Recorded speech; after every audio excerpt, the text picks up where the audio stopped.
আজকে আপনাদেরকে আহ্বান করেছি। ভারতীয় জনতা পার্টি কেন্দ্রীয় নেতৃত্ব মাননীয় প্রধানমন্ত্রীর নেতৃত্বে উপস্থিতিতে এবং রাজনাথ সিং আমাদের জেপি নাড্ডাজি এবং আমাদের অমিত শাহজির নেতৃত্বে বিগত 14 তারিখ কেন্দ্রীয় কার্যালয় থেকে আমাদের নির্বাচনী ইস্তাহার প্রকাশ করা হয়। তারপর পরবর্তী স্টেজে এটা প্রত্যেক স্টেজে প্রত্যেক রাজ্য থেকে এইগুলো রাজ্যবাসীর উদ্দেশ্যে জানানো হয়। আজকে আমরা করিমগঞ্জ জেলা এবং কাছাড় জেলায় সাংবাদিক বন্ধুদেরকে আহ্বান করে আমাদের এই নির্বাচনী প্রতিশ্রুতি এবং মোদিজির গ্যারান্টি এই কথাগুলো আপনাদের সামনে রাখার জন্য আজকে আমরা আপনাদেরকে আহ্বান করেছি। বন্ধুরা, আপনারা অবগত আছেন যে 14/4/2024 তারিখে কেন্দ্রীয় কার্যালয় থেকে ভারত রাষ্ট্রের যশস্বী প্রধানমন্ত্রী মাননীয় নরেন্দ্র মোদীজি, জেপি নাড্ডাজি, অমিত শাহজির উপস্থিতিতে বিজেপি দলের সংকল্পপত্র মানে ম্যানিফেস্টো প্রকাশ করা হয়। এইবারের লোকসভা নির্বাচনে বিজেপি দলের সংকল্প মোদীজির গ্যারান্টি এবং 2047 মধ্যে বিকশিত ভারতের গ্যারান্টি আমাদের প্রধানমন্ত্রীজি। এই সংকল্পপত্র তৈরি করা হয়েছে 4টি শক্তির উপর নির্ভর করে। বিকশিত ভারত, আত্মনির্ভর ভারত তৈরির ব্যবস্থা হয়েছে, যুবশক্তির বিকাশ, মহিলা সবলীকরণের মাধ্যমে, অন্নদাতাদের উন্নয়নের মাধ্যমে এবং সমাজের পিছিয়ে থাকা ব্যক্তির উত্থানের মাধ্যমে এই রাষ্ট্রকে বিকশিত রাষ্ট্রে পরিণত করা হবে। আপনারা সবাই জানেন যে আমরা নিশ্চয়তা দিয়েছেন আমাদের নেতৃবর্গ, সমাজের পিছিয়ে থাকা লোকদের জন্য খাদ্যের সুরক্ষা সুনিশ্চিত করেছেন। খাদ্যের গুণগত মান থাকা খাদ্য যোগানের মোদিজির গ্যারান্টি এবং বিনামূল্যে চাল আগামী 5 বছর পর্যন্ত থাকবে তার গ্যারান্টিও নরেন্দ্র মোদী দেশবাসীকে ঘোষণাপত্রে জানিয়েছেন। বিজেপি এখন প্রতিশ্রুতিবদ্ধ যে দেশের প্রত্যেক সুনাগরিকদের জন্য যাদের বয়স 70 পূর্ণ হয়েছে তাদের জন্য, তাদের সকলের জন্য আয়ুষ্মান স্কিম করে দেওয়া হবে। আপনাদের সে গরিবী হোক, মধ্যবিত্ত হোক, আপার মধ্যবিত্ত হোক, ভারতবর্ষের 140 কোটির মধ্যে 70 বছরের ঊর্ধ্বে যাদের বয়স হয়েছে তাদের প্রত্যেকের জন্য আয়ুষ্মান ব্যবস্থা করে দেওয়া হবে তাদের চিকিৎসার ব্যবস্থার জন্য। এই গ্যারান্টি নরেন্দ্র মোদীজি 14 তারিখের ঘোষণাপত্রে উল্লেখ রেখেছেন। ঘোষণাপত্রে লিখেছেন যাদেরকে কেউ জিজ্ঞাসা করে না, जिसको किसी ने पूछता नहीं है उनको मोदी पूछता है। सबका साथ सबका विकास এই পরিকল্পনা থেকে এই ব্যবস্থা নেওয়া হয়েছে। ভারতবর্ষ আজ বিশ্বের অন্যান্য রাষ্ট্রের কাছে আরেকটি দৃষ্টান্ত স্থাপন করেছে মহিলাদের বিকাশের ক্ষেত্রে। বিগত 1 দশক পূর্বে মহিলাদের সবলীকরণ করার ক্ষেত্রে ভারত সরকার বিজেপি এক নতুন দৃষ্টান্ত স্থাপন করতে পেরেছেন এবং তাদের নানা নতুন স্কিম দেওয়া হয়েছে তাদেরকে। বিজেপি বিশ্বাস করে বিকশিত ভি আর বিরাসত ভি। আমরা যেমন ভারতবর্ষকে বিকশিত করার কথা বলি, সেইভাবে আমাদের যে বিরাসত আছে, আমাদের যে ঐতিহ্য আছে, ভারত রাষ্ট্রের যে সাংস্কৃতিক সভ্যতা আছে তারও উন্নতি করার জন্য ভারতীয় জনতা পার্টি প্রতিজ্ঞাবদ্ধ এবং ভারতীয় জনতা পার্টি মোদীজির এই গ্যারান্টি আছে, মোদীজিকা এই গ্যারান্টি আছে। বিরাসত ভি আপনারা সবাই জানেন যে তিরুভাল্লুর সংস্কৃতি, কোচিনের তিরুভাল্লুর সংস্কৃতি বিশ্বের প্রাচীনতম সংস্কৃতির মধ্যে একটা সাংস্কৃতিক ব্যবস্থা এবং মোদীজি এই তিরুভাল্লুর সংস্কৃতিকে এবং সাংস্কৃতিক কালচারকে আজকে বিশ্বের দরবারে এনেছেন। আর এইটা বিশ্বের দরবারে আনার জন্য এই যে প্রাচীন যাদের সভ্যতা, প্রাচীন যাদের কালচার, সেই কালচার আজকে বিশ্ব পরিচিতি লাভ করার জন্য নরেন্দ্র মোদীর কাছে তারা কৃতজ্ঞতা জানিয়েছেন। এই যে ব্যবস্থা ভারতের বিরাসতকে বের করে বিরাসতের ডেভেলপমেন্ট করা, মোদীজির যে অনুভব সেইটা কাজে লাগিয়েছেন। আমাদের দেশ বিদেশি পর্যটকদের কাছে আজ এক নতুন রূপে আত্মপ্রকাশ করেছে। 21st সেঞ্চুরিতে বিজেপি নতুন 3টি স্তরের উপর দাঁড়িয়ে দেশকে নতুন জায়গায় পৌঁছানোর পরিকল্পনা নিয়েছে। Social, physical and digital.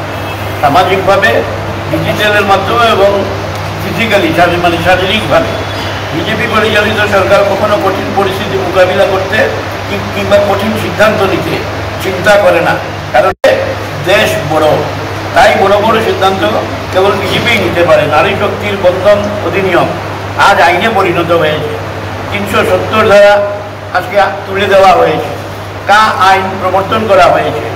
এইভাবে যত কঠিন সিদ্ধান্ত আছে, নরেন্দ্র মোদীজি পরিচালিত সরকার সঠিক সিদ্ধান্ত নিতে কখনো পিছপা হয় না। তার কারণ দলের থেকে তাদের রাষ্ট্রের উপর চিন্তা বেশি। এই কারণগুলো নিয়ে বিগত 14 তারিখে যে আমাদের আমাদের যে ঘোষণাপত্র প্রকাশ করা হয়েছে, এই ঘোষণাপত্রের প্রতিলিপি আপনাদের কাছে দেওয়া হয়েছে এবং এইটা আপনাদের এই অঞ্চলের মানুষের কাছে আপনাদের মাধ্যমে প্রকাশিত হবে, ঠিক আমরা আশা রাখি।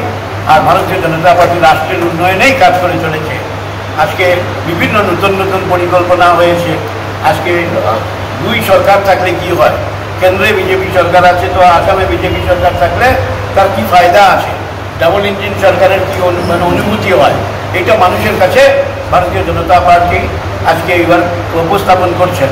আর এই দুই শক্তির মাধ্যমে আগামী 2047-এর মধ্যে বিকশিত ভারত এবং ভারতবর্ষকে নূতন স্থানে নিয়ে যাওয়ার যে সংকল্প, যে দৃঢ়তা ব্যক্ত করে আমাদের প্রধানমন্ত্রী কাজ করে চলেছেন, আমরা আশাবাদী যে জনসাধারণের সহায়তায় 2047-এর মধ্যে ভারতীয় জনতা পার্টি প্রধানমন্ত্রী, যশস্বী প্রধানমন্ত্রী নরেন্দ্র মোদীজি, আসামের মুখ্যমন্ত্রী হেমন্ত বিশ্ব শর্মাজি বিকশিত ভারত তৈরি করে দেশবাসীকে দেওয়ার যোগ্যতা তাদের এবং তাদের যে উদ্দেশ্য, সেই উদ্দেশ্য সফলভাবে করতে পারবেন এই বিশ্বাস আমরা করি।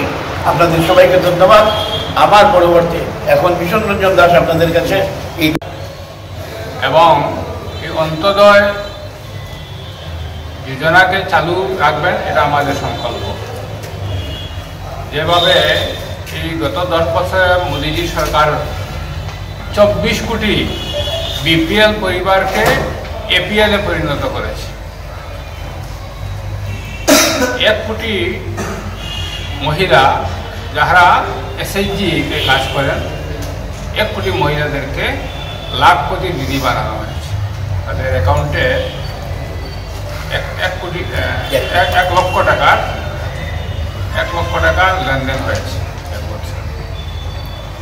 এইভাবে 4 কোটি প্রধানমন্ত্রী আবার দিয়েছেন। অবশিষ্ট যারা ঘর এখন পর্যন্ত পায়নি, এটাও মোদীজির সংকল্পে আছে যে আমরা বাকি যারা এখনো পাকা ঘর থেকে বঞ্চিত রয়েছেন তাদেরকে দেওয়া হবে। আমরা জানি যে 13 কোটি পরিবারে পাকা শৌচালয় দেওয়া হয়েছে, অবশিষ্টরা পেয়ে যাবেন। আমাদের যে লক্ষ্য যে 2047-এর মধ্যেই ভারতের বিকশিত দেশে পরিণত হবে, এটাকে সামনে রেখে সরকার আগামী 5 বছরে অনেক কিছু করবে। যা প্রয়োজন দেশকে বিকশিত দেশ করার লক্ষ্যে যা প্রয়োজন হবে আমাদের সরকারি কাজ করবে। আমরা খুশি যে সরকার বলছে আগামী কিছুদিনের মধ্যে আমরা আরও 75 লক্ষ উজ্জ্বলা যোজনা রান্নার গ্যাসের কালেকশন দেব। ইতিমধ্যে 10 কোটি পরিবারে, আর তার এই 10 কোটির মধ্যে 10 কোটি হবে মহিলা যারা উজ্জ্বলা যোজনা রান্নার গ্যাসের কালেকশন। আজ এই দেশের 80 কোটি মানুষ মাসে প্রতিজন 5 কিলো করে বিনামূল্যে চাউল পায়। মোদী বলেছেন যে আগামী 5 বছর এই প্রধানমন্ত্রী গরিব কল্যাণ যোজনার আওতায় এই 5 কিলো করে চাউল পেয়ে যাবেন। এটা তার গ্যারান্টি, এটা সংকল্প তার যে আমি এই যোজনা চালু রাখব। আমরা নরেন্দ্র মোদীর গ্যারান্টি সম্পর্কে আমরা বলতে চাই, যা তিনি বলেন, যা ভাবেন তিনি করে দেখান। আমরা জানি যে 2014 সালে যখন প্রধানমন্ত্রী নরেন্দ্র মোদীজি প্রধানমন্ত্রীর দায়িত্ব নেন, ওই সময় আমাদের দেশে মাত্র 74টি বিমানবন্দর ছিল, এয়ারপোর্ট ছিল। আজকের দিনে 149 রানিং এয়ারপোর্ট আমাদের হয়েছে, আরও আন্ডার কনস্ট্রাকশন তো আরও আছে।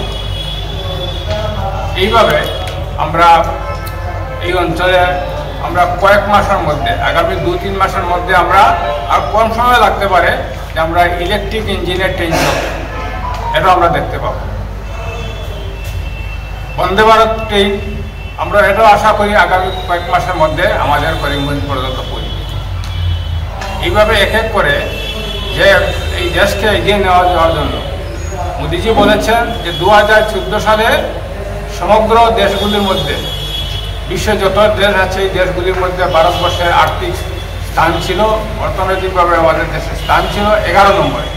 নরেন্দ্র মোদীজি বিগত 10 বছরের কার্যকালে আমাদের দেশে এবার 5 নম্বরে এসেছে। এটাও তার সংকল্প তিনি গ্রহণ করেছেন যে আগামী 2027-এর মধ্যে ভারতকে আমরা 3 নম্বরে দিয়ে যাব। এইভাবে এক এক করে তিনি পরিসংখ্যান দিয়েছেন যে তিনি কী করেছেন, আগামী দিনে কী করতে চান। মূল কথা আমাদের এবারে সংকল্পতে অন্তত আমাদের যে মূল মন্ত্র এটা জারি থাকবে এবং ভারতকে 2048-এর মধ্যে এক বিকশিত দেশ হিসাবে রূপান্তরিত করা হবে। মহিলাদের তিনি বলেছেন যে 15,000 মহিলাদেরকে আমি ড্রোন দিদি বানাবো, তাদেরকে প্রশিক্ষণ দিয়ে তাদের হাতে ড্রোন দিব যাতে তারা এসএসজিগুলো ইনকাম করতে পারে। 1 কোটি পরিবারে সোলার প্যানেল দেবেন। এটা সাবসিডি সম্পূর্ণ, কিছু সরকারি সাহায্য থাকবে, কিছু ব্যক্তি যিনি হিতাধিকারী হবেন তার কিছু অংশ লাগবে। 1 কোটি পরিবারে। যেদিন রাম মন্দিরের উদ্বোধন করেছেন এই দিন রাত্রেই প্রধানমন্ত্রী ঘোষণা করেছেন যে আগামী সময় 1 কোটি পরিবারে তিনি সোলার প্যানেল দান করবেন। সম্পূর্ণ নয়, আমি আবার বলছি, একটা ভুল বার্তা চলে যাবে, যেখানে পাবলিক এবং সরকার, পাবলিক এবং গভর্নমেন্ট মিলিয়ে এটা করবে, এই যোজনা করবে। আমরা আশা রাখছি, তার সংকল্প রয়েছে যে ভারতের কোনো ঘর বিদ্যুৎহীন থাকবে না, সকলের ঘরে বিদ্যুৎ থাকবে, সকলের ঘরে সকলের পাকা ঘর থাকবে, সকলের পাকা শৌচালয় থাকবে, সকলের ঘরে পানীয় জল থাকবে। এটাই হবে বিকশিত ভারতের, মানে সব ধরনের ন্যূনতম যে সুবিধা থাকা দরকার, যে প্যারামিটার, ওগুলো সব থাকবে। আমরা আশা রাখি তিনি যেভাবে বলছেন আগামীতে আমরা অলিম্পিক আমরা অনুষ্ঠিত করবো, আমাদের ভারতে অনুষ্ঠিত করবো। আমরা চন্দ্রদানে গেছি, চন্দ্রদান একটা বিরাট সফলতা।